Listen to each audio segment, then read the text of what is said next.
புதுச்சேரியில பல ஆண்டு காலமா அரசு நிறுவனங்கள் நிறைய கட்டடத்துல பழமையான கட்டடத்துல இயங்கி கொண்டிருக்குது. இது சம்பந்தமா பல துறை நிர்வாகத்துக்கும் எல்லாருமே மனு கொடுத்து போய் எதுவுமே நடக்கல. சமீப காலமா ஒரு 10 நாள் முன்னாடி இந்த மகளிர் மற்றும் குழந்தைகள் மேம்பாட்டுத்துறையில 3வது மாடியில இருந்து கண்ணாடி இறங்கி விழுந்து அந்த நேரத்துல யாரும் இல்லாத மாலை ஒரு 5:30 மணி அலுவலக நேரம்லாம் முடிஞ்சனால யாருக்கும் அடிபடல. நேற்று பின்னாடி இருக்கிற மதுளு காம்பவுண்டு பிளஸ் பில்டிங் உள்ள இருந்த கொஞ்சம் செவரு எல்லாம் நேற்று பின்னாடி விழுந்து நல்ல நேரத்தில் 2 நிமிஷத்துக்கு முன்னாடி தான் அந்த இடத்துல ஒரு கட்டட வேலை செஞ்சிருந்தவங்க உட்காந்துருக்காங்க. அவங்க அந்த இடத்துல போயிருக்காங்க அவங்க.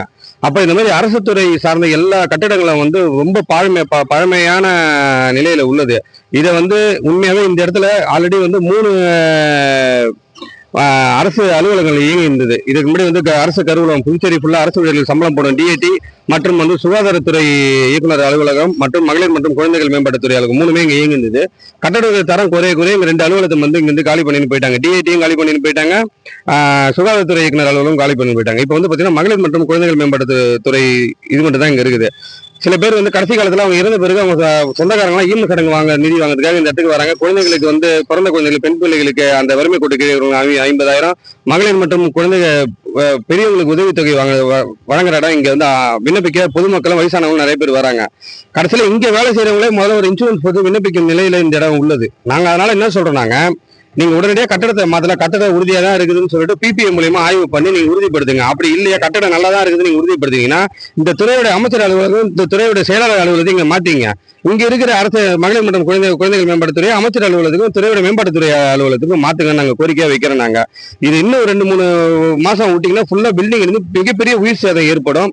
பின்னாடி ஃபுல்லா காம்பவுண்ட் இந்த சைடு ஃபுல்லா உள்ள பாம்புகள் அதிகமா அப்பப்போ உள்ள போறது, நிறைய பிரச்சனைகள்லாம் இங்க இருக்குது. அதனால இது உடனே குடிசை மாற்று வாரியம் கட்டி கொடுத்த இடம், இது குடிசை மாற்று வாரியத்துக்கு சொந்தமான பில்டிங்.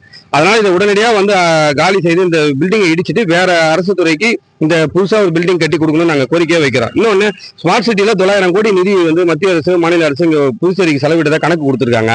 பீச்சில் கடற்கரை சாலையில ஒரு 4 சேர் உட்காரத்துக்கு 30 லட்சம் ரூபாய்க்கு சேர் வாங்கினதா பில்லு, சேர் செஞ்சு வச்சதா பில்லு வைக்கிறாங்க. அந்த பணத்தை இங்க அரசு துறை இந்த மாதிரி அலுவலகத்தெல்லாம் மக்கள் தினமும் ஆயிரக்கணக்கான மக்கள் புழங்குற இடம். இந்த இடத்துல அதெல்லாம் நீங்க சரி பண்ணி வச்சீங்கன்னா நல்லா இருக்கும். அதை விட்டுட்டு உட்கார சேருக்கு 30 லட்சம் 40 லட்சம் செலவு பண்ணும். பொட்டானிக்கல் கார்டனுக்கு 15 கோடி ரூபாய் ஸ்மார்ட் சிட்டில செலவானதா பில்லு கொடுத்து சொல்லியிருக்காங்க. ஆர்டிஎல் தகவல் உரிமை சட்டத்துல நான் வாங்கியிருக்கிறேன். ஆனா நீங்க திறக்கும் போது அந்த துறையுடைய அந்த துறை சம்பந்தப்பட்டு அந்த வாசல்ல போர்டு வைக்கிறாங்க 9 கோடி செலவானது. அப்ப மீதி 6 கோடி எங்க போச்சு? அப்ப இந்த மாதிரி ஊழல் பண்ணி இது பண்றதுக்கு இந்த பணத்தை இதுல போட்டு பூங்கா 10 கோடி செலவு பண்ணி யாரு கேட்டா? ட்ரெயின் விட்டீங்க 2 நாள்ல இந்த ட்ரெயின் ரிப்பேர். அந்த பணத்தை மக்கள் தினமும் பயன்படுறதுக்கு அத்தியாவசியம் மாதிரி இந்த இடம்லாம் இன்னைக்கு மக்கள் டெய்லி ஆயிரக்கணக்கான மக்கள் புழங்க இடம். இதை முதல்ல நீங்க சரி பண்ணுங்க.